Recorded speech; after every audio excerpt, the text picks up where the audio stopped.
Thank you so much for coming to our, I believe it's our fourth Tuffy's Top Tips webinar.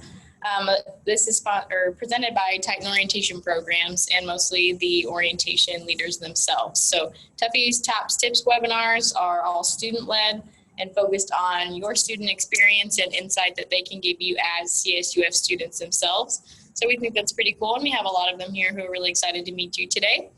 Welcome everyone who's just coming in. But today's webinar is specifically a spotlight on our transfer students to give you some information on things pertinent to your unique experience, some things that more traditional students may not, and really focus on the experience that you're going to have as transfer students. So we'll have some brief resource highlights at the beginning, and then we'll really focus on question and answer, like conversations with transfer students. We have a lot of questions prepared for them, but feel free to pose any questions to them that you want. So without further ado, I believe that's all we have to cover. Forgot to introduce myself. My name is Kayla Ward, and I am a NOTA graduate intern for Titan Orientation Programs this year. And I've got the honor of working with Tuffy's Top Tips webinars with my wonderful group of webinar committee orientation leaders. So without further ado, I'll go ahead and introduce some of them. Elisa, why don't you go ahead and get us started? Okay, hi everybody. I'm so glad to see all of you. My name is Elisa. My pronouns are she, her, and I'm going into my third year at Cal State Fullerton, which is insane. I'm a communications major with a concentration in public relations. I also have a marketing minor and a philosophy minor. And something that I'm involved in on campus is I'm in our PRSSA chapter on campus, which is Public Relations Student Society of America, and we connect PR professionals with students and hopefully land them some jobs after college. And with that, I will pass along to Greg. Hello everyone, my name is Greg Medina. My pronouns are he, him, and his. I am a criminal justice major as well as a philosophy major here at Cal State Fullerton. I'm a fifth year graduating in the fall, and some campus involvements that I have is being part of the Criminal Justice Student Association as well as the Pre-Law Society, and best of all, I am a Titan Orientation Leader. And I'll pass it on to Sammy. Hey Titans, my name is Sammy Sanchez. My pronouns are she, her, hers.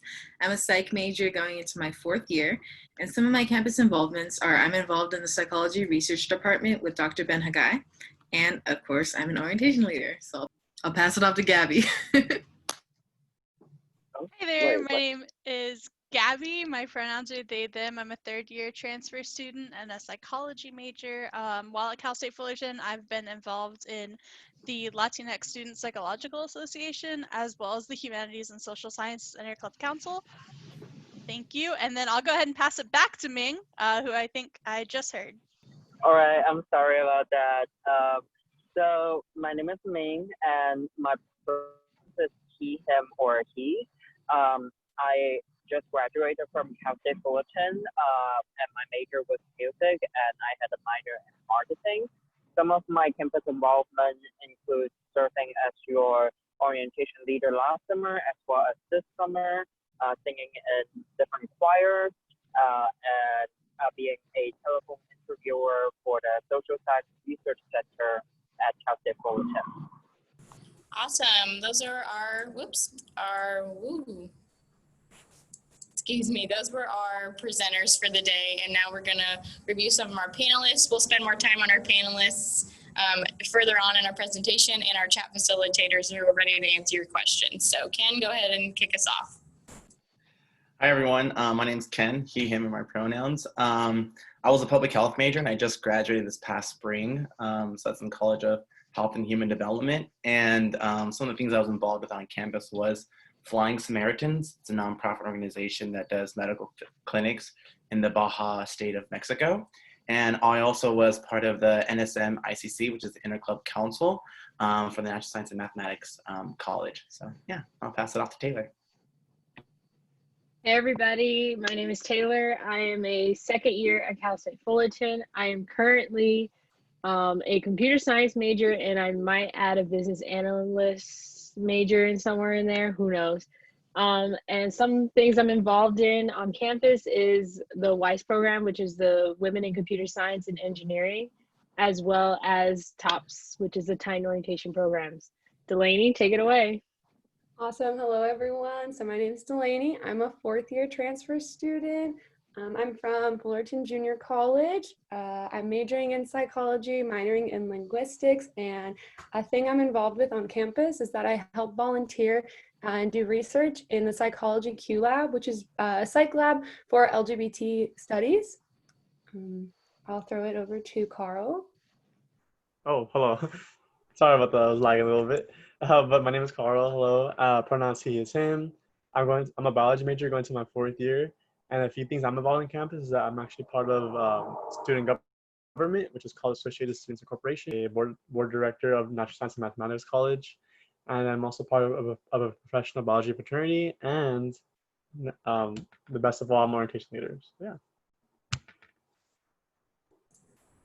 Awesome. Thank you, everyone.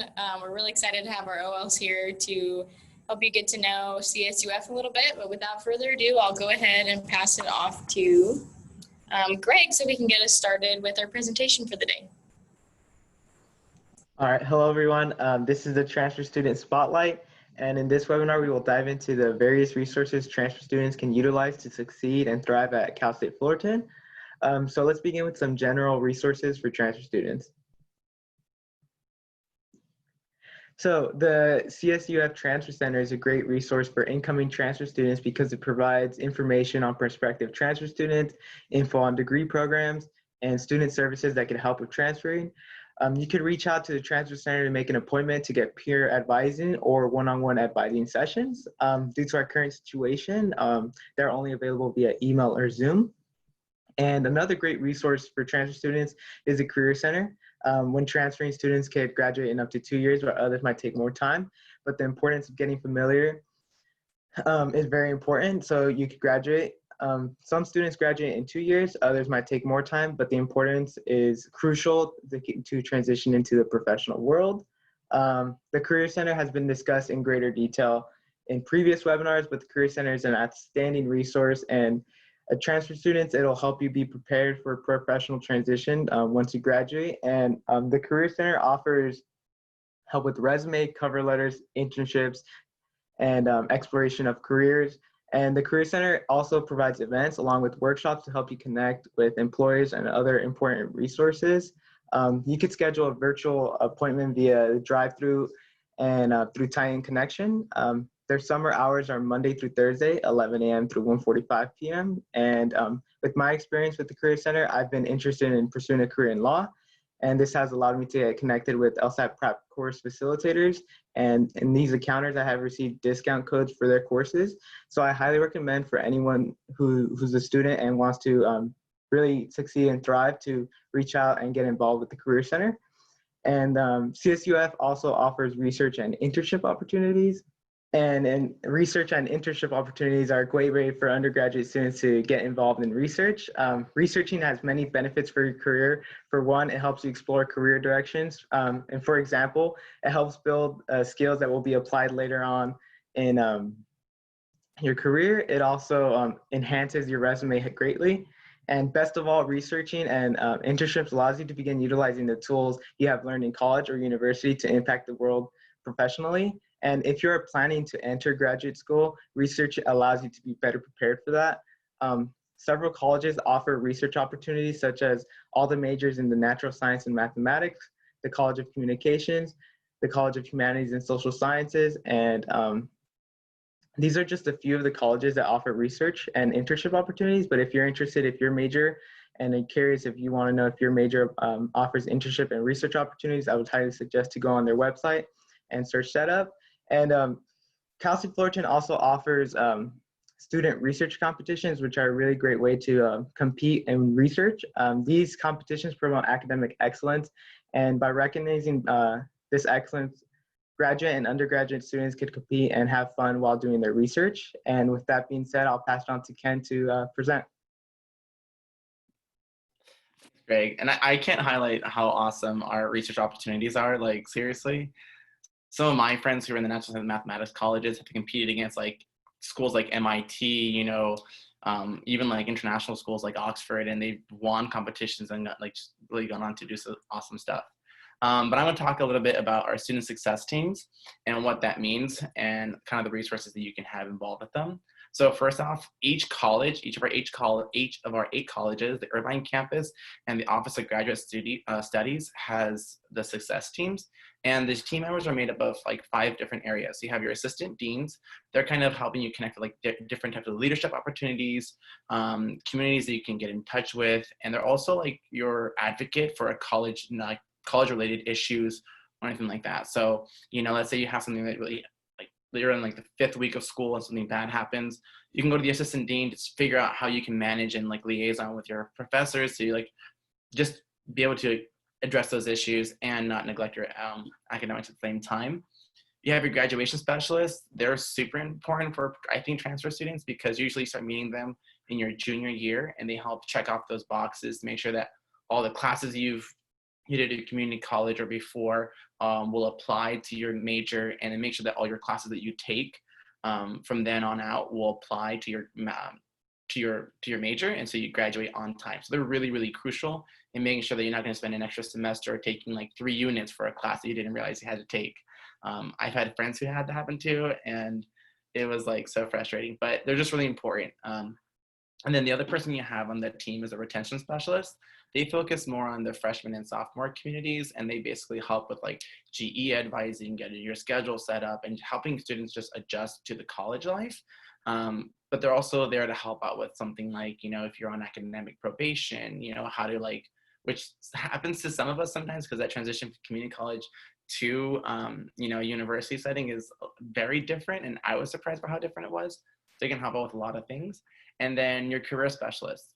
So each college has their career specialist who's designated specifically for that college and all the majors that are encompassed in that college. So, a CV for public health versus a bio, it looks very different, or even like an arts major. So they help you navigate what that looks like, and they give you like mock interviews. They let you know like certain like job postings that, that isn't available to everybody. So they're super awesome, and they have their like own offices in your college that way you can meet with them. And then besides that, these success teams also have success centers, and they have, different things like academic advising, probation advising. A lot of them have free tutoring opportunities, and these are usually done by students who have currently taken the class, who are now, tutoring about, some of the harder subjects, and it's all free. And in those spaces, they provide like your own study space, like quiet rooms, are some of the things that like students really look for. They have computers and printing. And when you're on campus, that might sound like, why is that important? It's important because they're housed in different buildings. And so sometimes running to the library, which is like 5 minutes away, can make you late. So it's awesome to have those. They're also your touch point for the Interclub Council. And what that is, all the clubs on campus are represented by the ASI. And so they have their representatives in each college, and they help allocate resources in terms of like money, scholarship opportunities, and different connections and stuff like that. And then you have your resume workshops and engagement opportunities. I feel like that's where it really came for me. The success team really came into advantage because it's hard to build a community when you miss the first 2 years of building it with everybody else. And this is a one way I could connect with everyone who's in my major who has kind of like the same mindset. They're really awesome. I cannot tell you, most students who utilize all these resources do really, really well. So if you have a chance, all their stuff is virtual right now. Some of them are providing free tutoring online right now, but make an appointment, get to know your specialist, because they're going to be your best friends when you need it.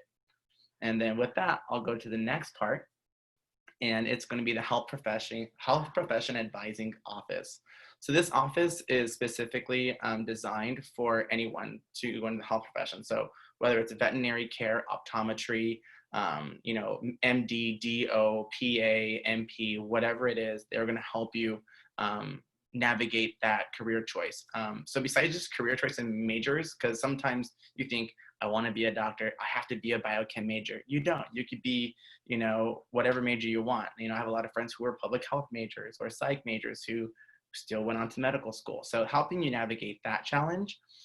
General advising. So personally, you take all your information, take it to this meeting with our specific advisor, who is Dr. Mutapa, and she'll look over your information, your grades, and say, okay, well, granted this, we should follow this trajectory in course of like your school and stuff like that. It's really, really helpful. Another awesome thing is the intent to apply, and Ashley heads that up, and she is probably one of the most helpful people for your application or Common App, and it directly correlates to it. And so you're able to fill it out before you're able to get your resumes. They're able to help you with your personal statements and your secondary application letters as well. And so it's really, really helpful. And Ashley, I cannot say, people who've done the med school stuff have always said that the reason why I got in is probably because of Ashley. So she's awesome. And then they have linkage programs, and that's something that we have partnership with different schools like Ross University, Western up there in Southern California, a couple other schools that we have relationships with that give you just an edge up in the application process. So they either waive your application fee, which can be expensive when you're applying to like 15, 20 schools. But the linkage programs also give you, if you do these courses and get this grade point average on them, you'll be able to get accepted into this school. So it's really helpful just, if you want to start planning things out for the next like 5 to 10 years, which if you're going to go into medicine, regardless whatever, if it's animal or not, it's a long time. So it's really awesome with these linkage programs. And I can't speak highly enough of this office. They connect you with other clubs on campus that can help promote your resume, get you into research labs, which all professional schools need you to have research in. So, but again, reiterating what Greg said, research opportunities at Fullerton is awesome and plentiful. But with that, I'll pass it off to the next person. Okay, hey y'all. I'm gonna be talking about the RAISE Transfer Program, RTP for short. This slide is for all my STEM majors on here, so listen up. So RAISE stands for Region Alliance and STEM Education. And this program basically integrates a lot of services and project components that are made to increase the number of Hispanic and low-income STEM students and increase persistence, retention, and graduation rates among these participants. This is a program open to transfer students from the 8 partner community colleges. So that includes Citrus, Cypress, Fullerton, Golden West, Mount SAC, OCC, Santa Ana, and Santiago Canyon. And some eligibility requirements. So you have to transfer from a RAISE partner community college. However, if you can confirm that you participated in a RAISE program at a different college, whether it be in-state, out-of-state, anywhere, you can still be eligible to apply for the one at Cal State Fullerton. And you must declare your major in either natural sciences and mathematics or engineering and computer science. And finally, you can apply with any citizenship status. US citizenship is not required. So if Project RAISE is something you might be interested in, I'll drop the application link in the chat. And with that, I'll pass the mic off to Gabby. Hi there, everybody. So I'm going to be talking about the Disability Support Services Office. So this is a really great resource on our campus. One of the major misconceptions about the DSS office is that they can only provide services for students who might have a visible physical disability, but they can actually support students with like a wide range of barriers like test anxiety, mental illness, learning disabilities, and chronic illness, as well as students who don't identify with having a disability at all. They can support students through classroom accommodations, exam accommodations, note-taking services, accessible technology and instructional materials. So those are materials that use services like a screen reader, as well as just getting connected with other students. So they have like a peer mentorship program, they have social events, and then they also have really helpful workshops that focus on like self-advocacy, healthy relationships, communication, study skills, and like leadership skills. And we even have a club on our campus that's associated with the DSS office called Abled Advocators. So you can reach out to them either through Instagram for Abled Advocators, or you can look directly at their website. I'll be posting the links for their email as well as their website and the Instagram handle for Abled Advocators down in the chat in just a moment. And then I'm also going to talk about the Veterans Resource Center. So the Veterans Resource Center helps support our military connected Titans.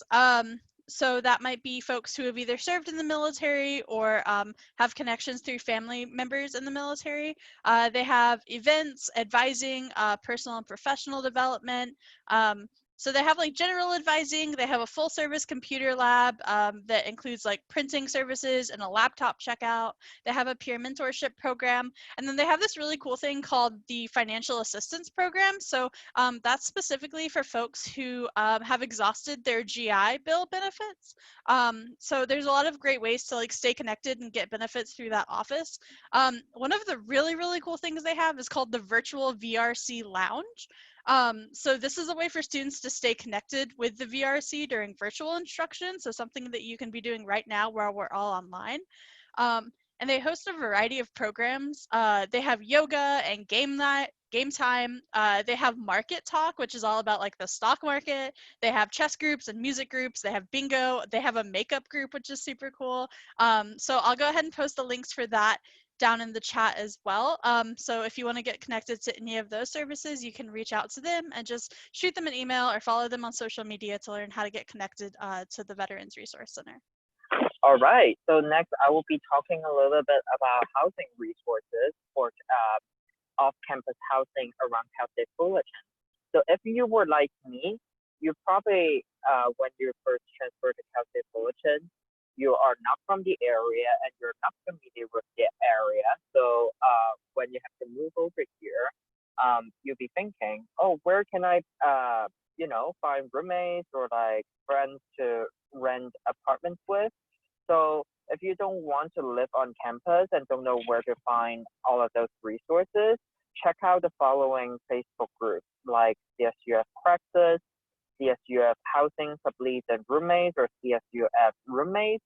Like these groups are the places that people will be posting their leads, their Praxis, like items for sale, looking for a roommate, as well as like all of those stuff will be on here, right?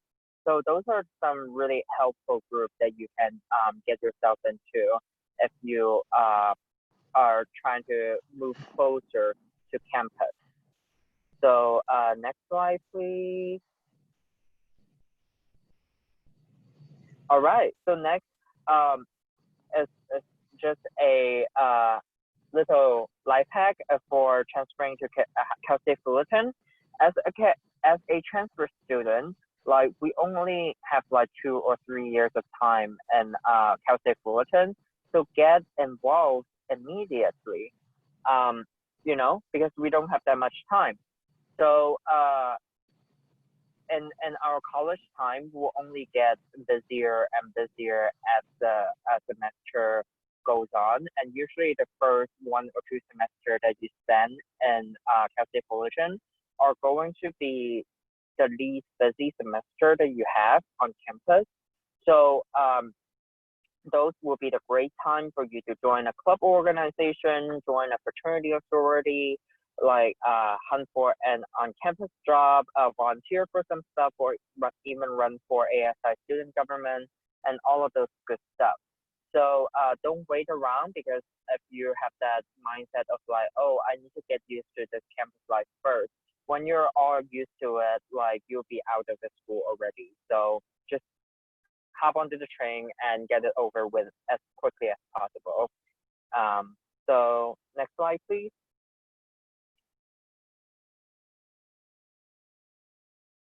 So like I mentioned earlier, as transfer students, we don't have that much time in Cal State Fullerton. So it's especially important to do some course planning when you get to Cal State Fullerton. So what is course planning? Basically, there are a lot of high-level major classes in Cal State Fullerton that are only offered every 2 or 3 semesters.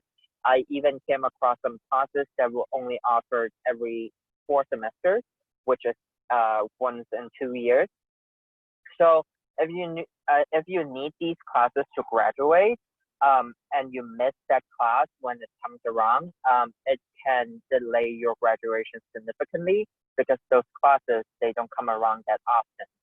So it's really important for you to be scheduling scheduling appointments with your advisor every semester to plan out those major classes that you're going to take during your time in Cal State Fullerton, and plan your GE schedule around them, so that you can graduate on time and not be delayed.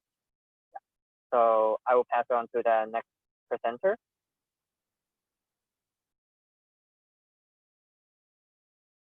Okay, so now we're going to go in depth to our panelists today, and they're going to share a little bit more about their personal experience while transitioning to hopefully get give everyone a better idea of what to expect.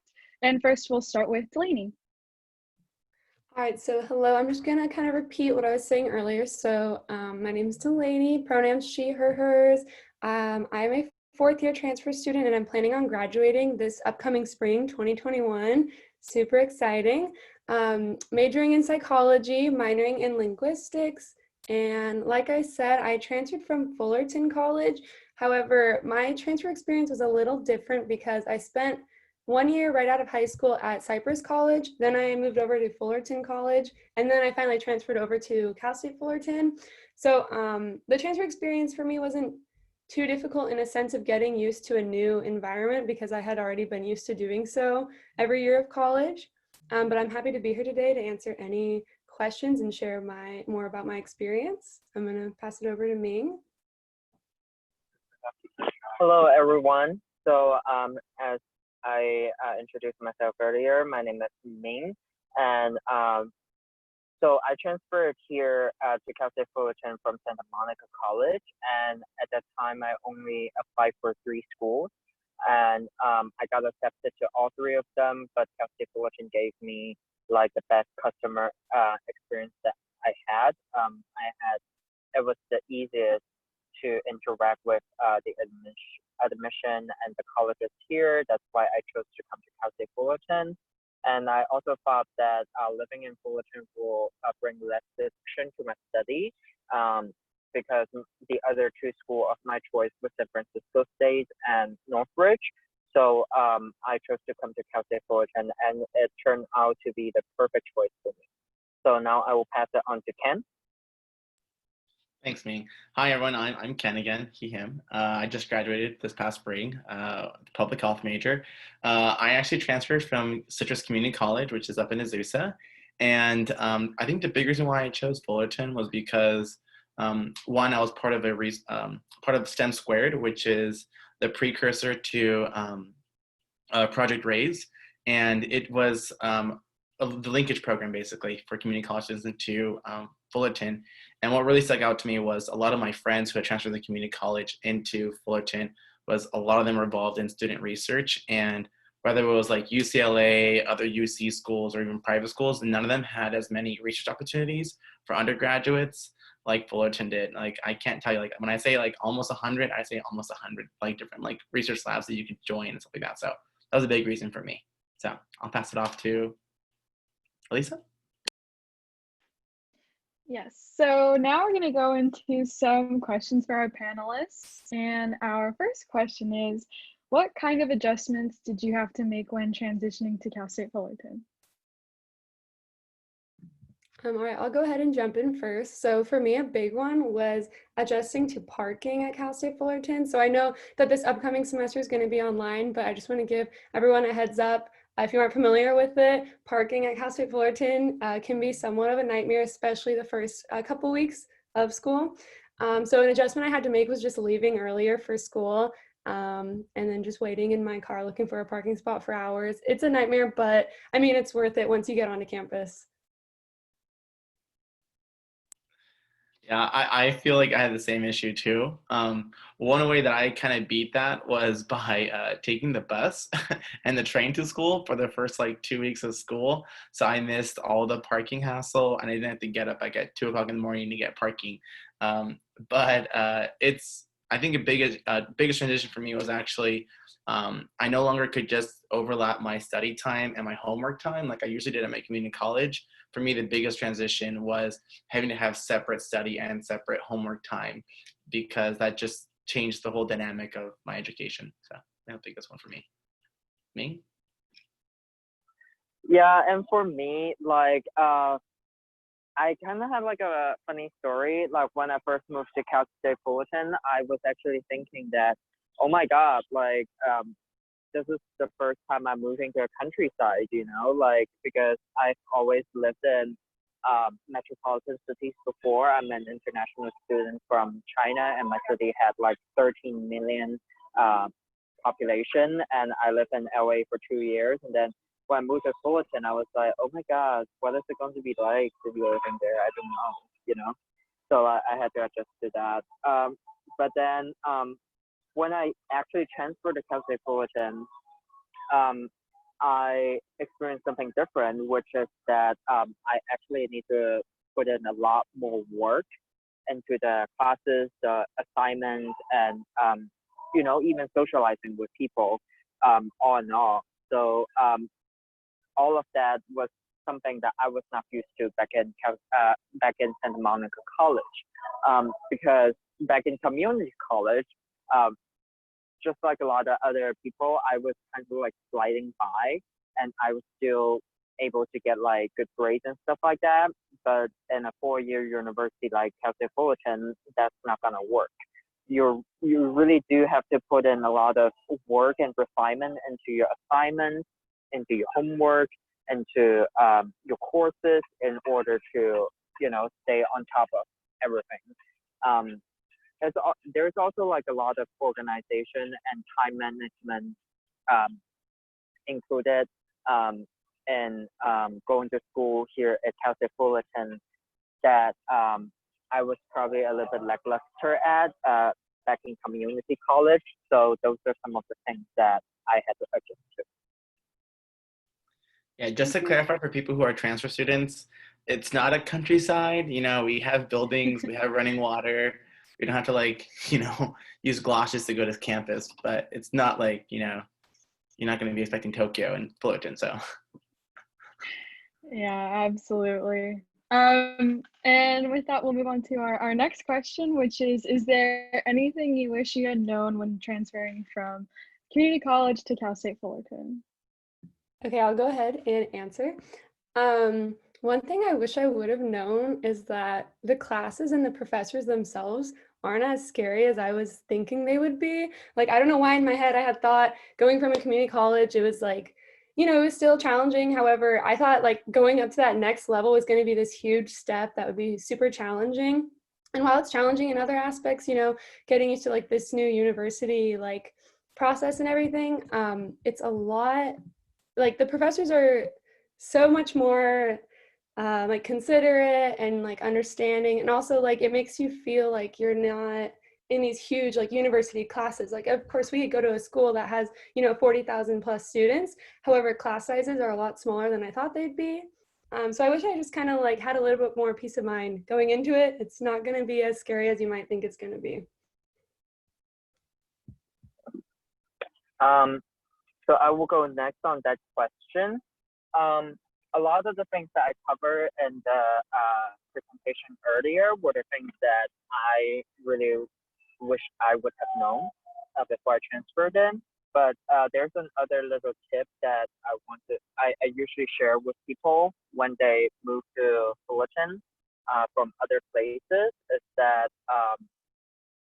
when you're checking out places' prices, like you know, like apartments and room prices, if you're living a mile or 2 miles away from campus and you have to drive to campus, you need to add at least around $75 more to your rent, because the parking permit is around $330 per semester, which is around $75 a month for 4 months.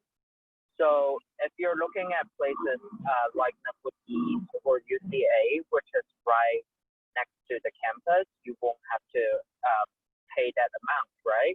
So if your room price is a little bit far away from the campus, it's not that much cheaper than the ones that are next to the campus, I would suggest you to just get the ones that are right next to campus, because you don't have to deal with all of the parking hassle, and you don't have to purchase a parking permit. All in all, it's just a lot more convenient. Yeah, and for me, I guess I can answer a couple of the questions at the same time with this. I think for me, I wish I would have known that people were serious about like, hey, it's taken up a step of a notch. I went to a pretty good community college. My professors were pretty, rigorous in terms of their like academic load. But I think for me at the community college, I was taking like, 2 major classes and like 2 non-major classes. But when I got to, Fullerton, it was just a total like step up. Everything was a lot more. It was everything a little bit more. And so there was like busy work, like, lab reports that had to be a minimum of like 10 pages with graphs that had to be exactly this way, and if it wasn't like this type of font and this axis wasn't included, then you would get, basically a 0 on a thing that was worth like a quarter of your grade. So for me, that's when I really learned that I had to spend time on that work.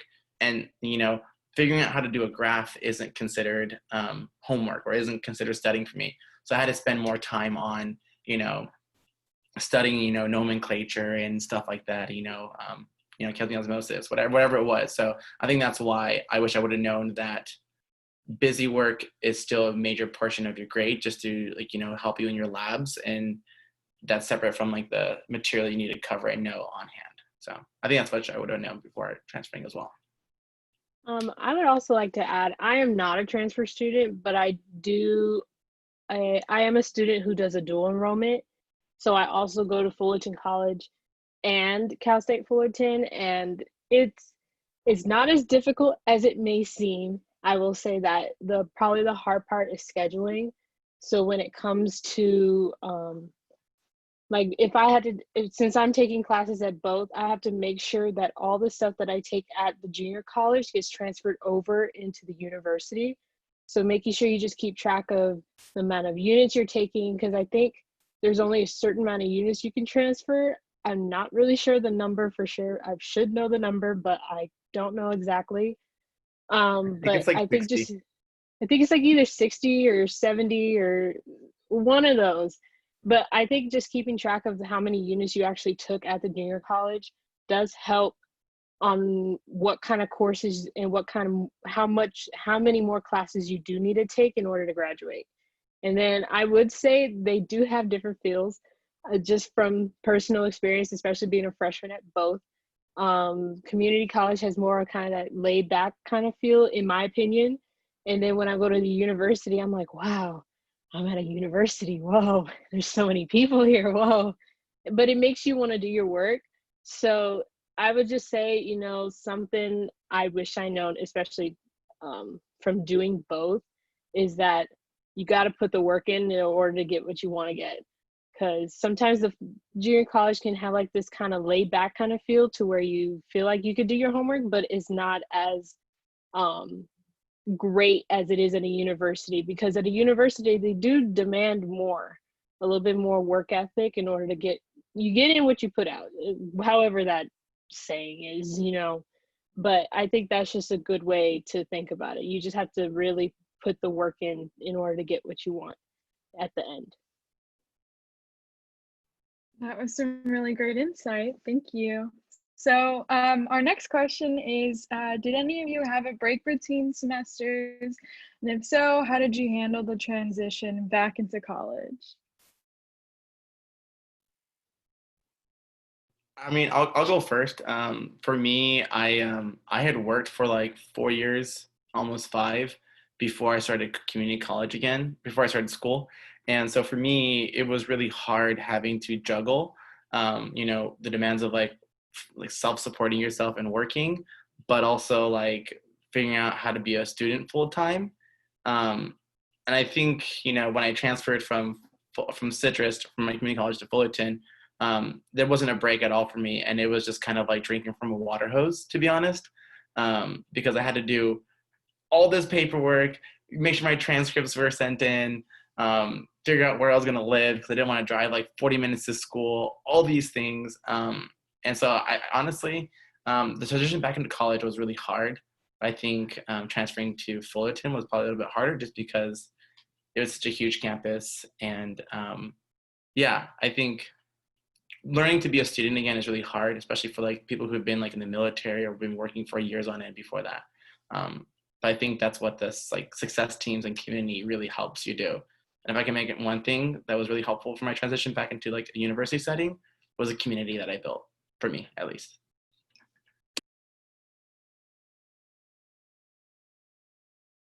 That was really great. Did any of our other panelists want to add on to it before we move on to the next question? Okay, so our next question is kind of very relevant to all of us right now. What advice would you give to students transferring virtually right now? So I can go first on that question. So my biggest advice that I can give to everyone right now is don't count yourself out. You know, there are still a lot of services. There are still a lot of events being held online, like these webinars and all of these things that you can attend. You can still like talk to clubs and organizations to see how they're functioning in fall and even to spring. You can still join them and all of these things. So there are definitely still a lot of opportunities out there that you can take advantage of. I'm Asian, so like I always say that you always want to get the best value out of everything. You're paying the same money, so if you're not using these services, these opportunities, like you're basically wasting your money, right? So just take advantage of everything that's offered at the moment and be present. Just if you can be present during this virtual Zoom university time period, you can definitely handle it when we're all back in person full force. So that's my biggest advice. And then I'll just jump right off of that and I'm commenting on why it's so important to be present and especially the importance of time as a transfer student, because I think we were saying earlier how you're only here for 2, 3, I don't know, maybe 4 years, but essentially half of your undergraduate degree. And it's kind of crazy how quickly the time will fly by. And so I think it's important to keep in mind that right now in this whole virtual sphere of education, it might be a bummer or whatever your feelings are on the outlook of that. Just kind of remembering that it's only this bump in the road for this one semester out of, let's say, your 4, 5, or 6 semesters. And remembering it's important to keep your eyes on the prize and remembering what you're going to Cal State Fullerton for. I think that's really important to remember. Yeah, I think for me, I was gonna throw in the chat, but I think boundaries and schedules is super important. We usually go to school and we go to class, then we transfer to another class, and then when we come home, we can diddle daddly, whatever.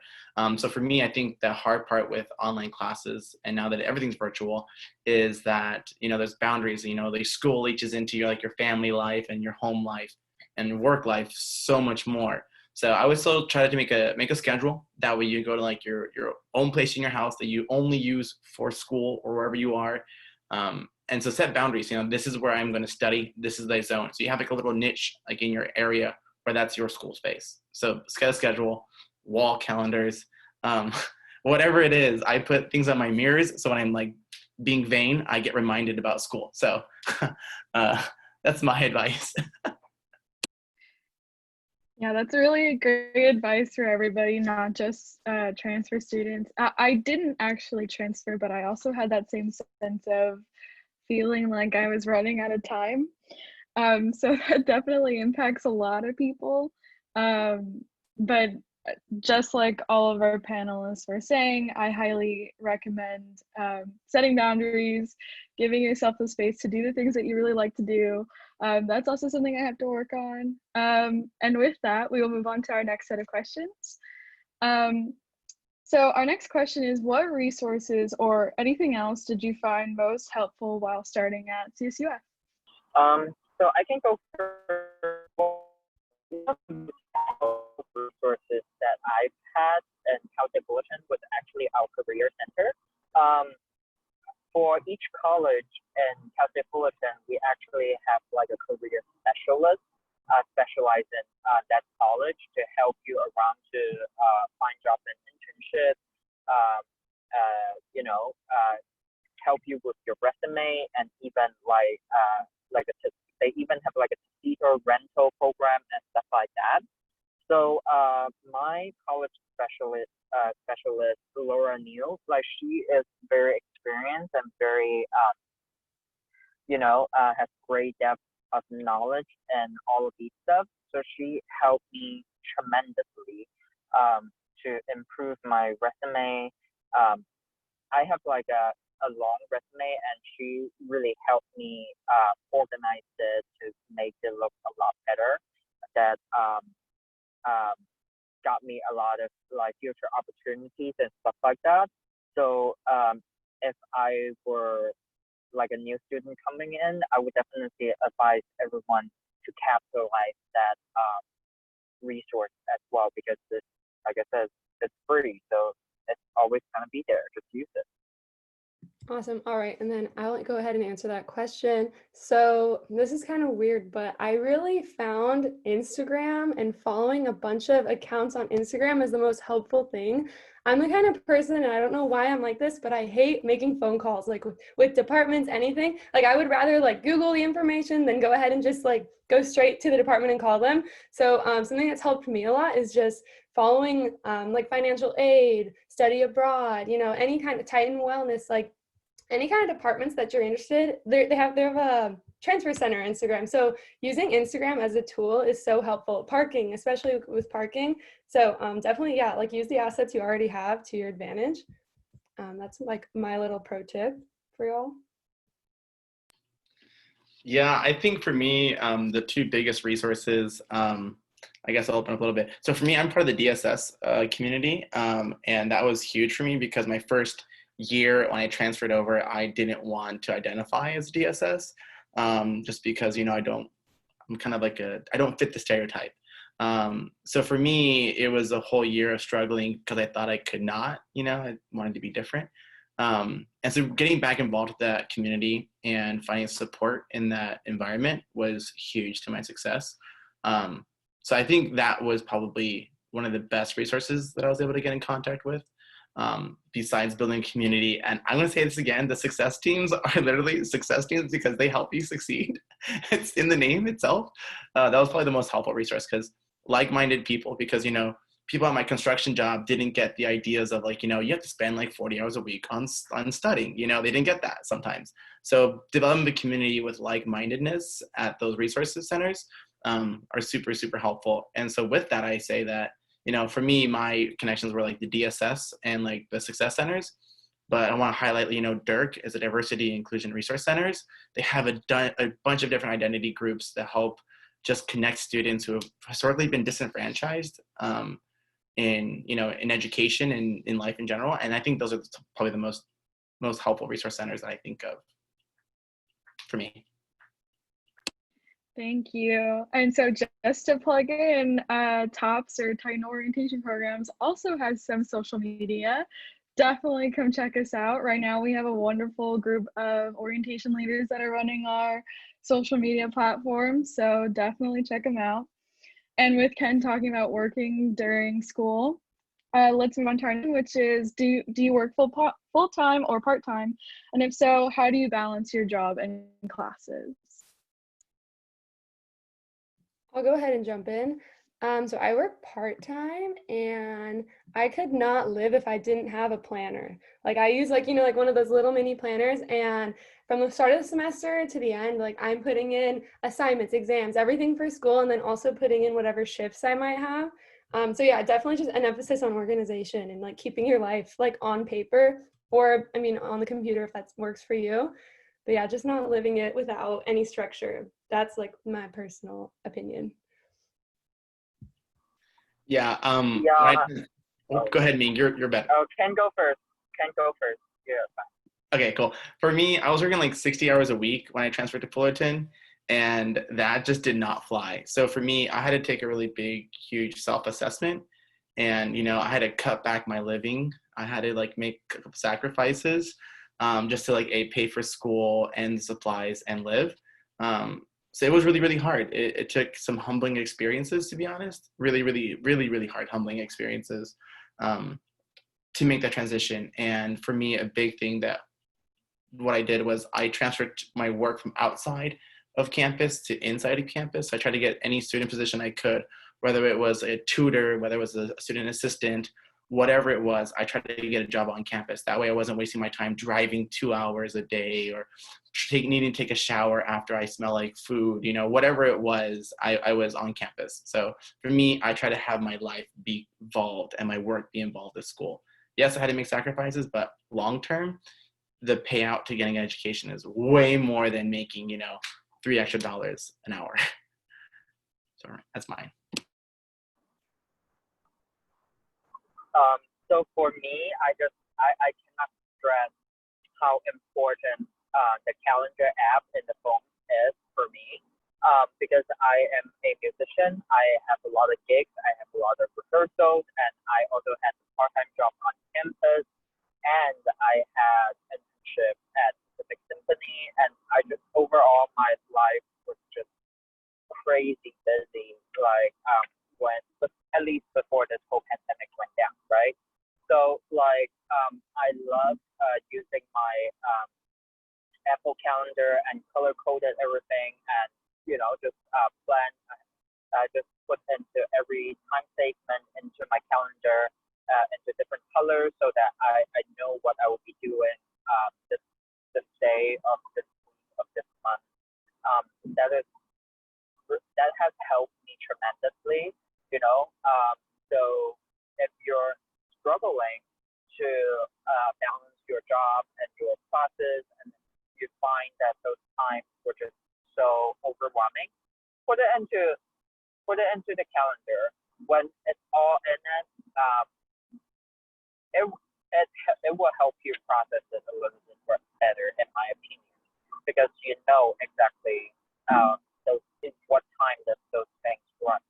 So that's just my 2 cents.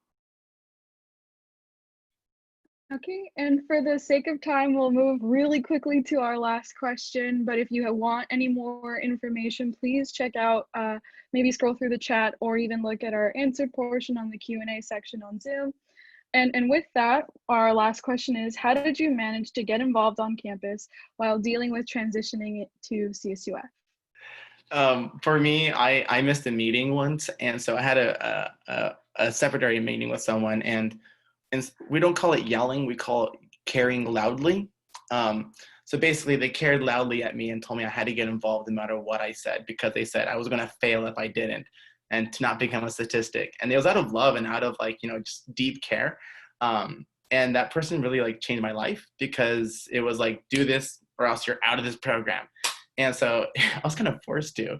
And that's when I found, you know, the groups that I got involved with, like Flying Samaritans. And that I can't say more. It changed my heart. It changed my life. It changed my education. It was just amazing. So I was kind of forced to, and I was able to find those people during Discover Fest, and using other resources on campus like the health advising office.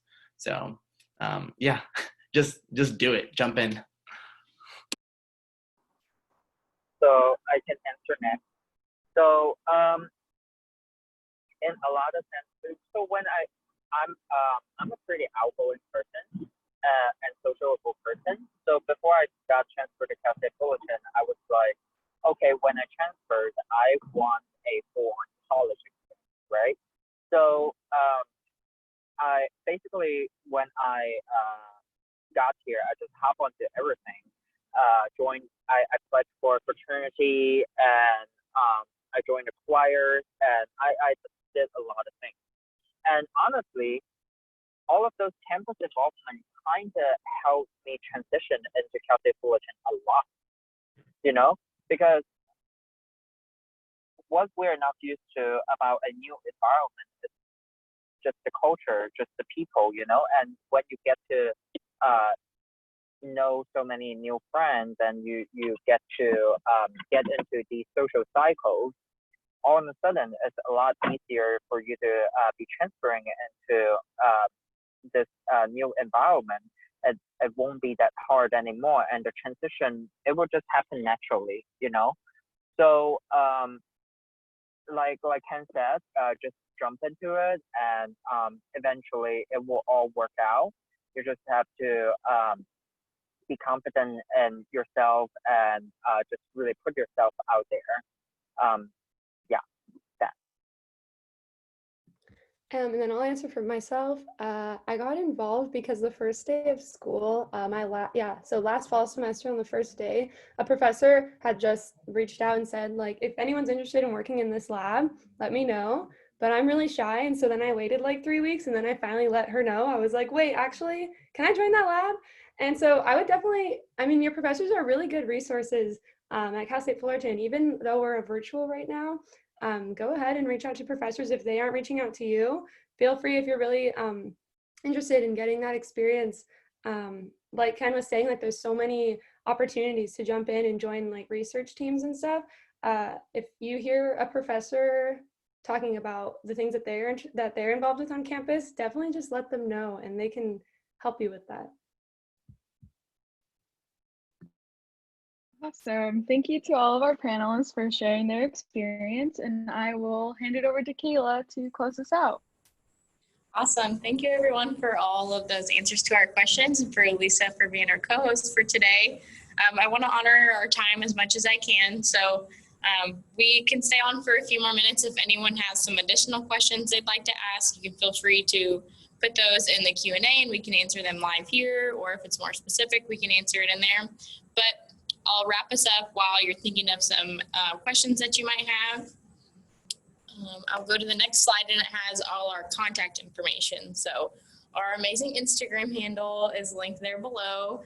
There you'll find reminders for our upcoming webinar that's happening on Wednesday and another one about a campus resource on Friday. And they also plug all the other things that Titan orientation programs are doing. So we have a podcast, we have a Twitch stream. You can sign up for one-on-one, and by one-on-one, I mean group discussion. So it can be a group of students, incoming students, and a group of current students, and you can just have conversation about whatever you want. And all of those signups can be found in the bio of our Instagram. So our handle is @CSUF orientation on the screen there. If you have a specific to orientation question, a more technical one, you feel more comfortable emailing our orientation at fullerton.edu, go ahead and do that. But you can also check our orientation website as well. That's linked on there. So I will say that this one was focused on a lot of transfer specific things, but of course there's so much more to the student experience in general that you can have. For example, more details on how to get involved or what to eat on campus, things like that. So we have a lot of other webinars that were focused on those and on being a commuter student, which had a lot of information about the parking and all of that. So those will be uploaded to YouTube this week and next, as well as this webinar and the one upcoming on Wednesday. So head over to YouTube, Titan Orientation Programs on our YouTube channel, so you can have all these webinars as a resource for later as well. Thank you so much. Sorry we went a little bit over time. We really appreciate you joining us for this webinar. We have another one on academic life coming up on Wednesday. So we'll talk more about the staying on schedule and so much to do with academic life, especially in our new virtual environment. So the link for that one can be found in a previous email, but also in the Instagram bio that we have. So go register for that one. But other than that, thank you all for coming. We really appreciate it. Have a good rest of your day. Bye, everyone. Bye. Bye, everyone. Thank you for coming.